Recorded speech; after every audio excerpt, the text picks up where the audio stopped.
Daily. Taste the Daily.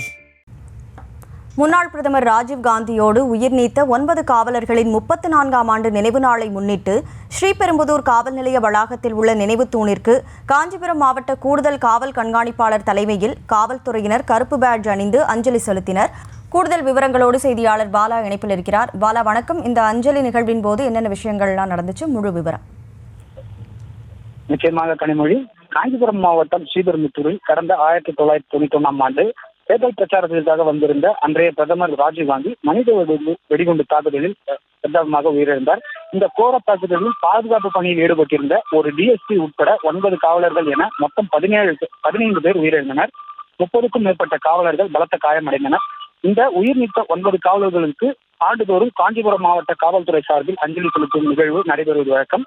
அந்த வகையில் கோர தாக்குதல் நடைபெற்று 34வது ஆண்டு நினைவு நாளை முன்னிட்டு ஸ்ரீபெரும்புத்தூர் காவல் நிலைய வளாகத்தில் உள்ள நினைவு தூண் அருகே உயிர் நீத்த காவலர்களுக்கு காஞ்சிபுரம் மாவட்ட கூடுதல் கண்காணிப்பாளர் மார்ட்டின் தலைமையில் காஞ்சிபுரம் மாவட்ட அனைத்து காவல் நிலைய காவலர்களும் அஞ்சலி செலுத்தினர். மேலும் இந்நிகழ்வில் முன்னாள் ஐஜி வடிவேலன், தாக்குதலில் காயமடைந்த முன்னாள் ஏடிஎஸ்பி அனுசுயா உள்ளிட்ட காவல் அதிகாரிகள் உயிர்நீத்த காவலர்களுக்கு அஞ்சலி செலுத்தினர். இறுதியில் இந்திய திருநாட்டில் தீவிரவாதத்தை வேரோடு களைவோம் என கருப்பு பேட்ஜ் அணிந்து அனைத்து காவலர்களும் உறுதிமொழி ஏற்றுக்கொண்டனர்.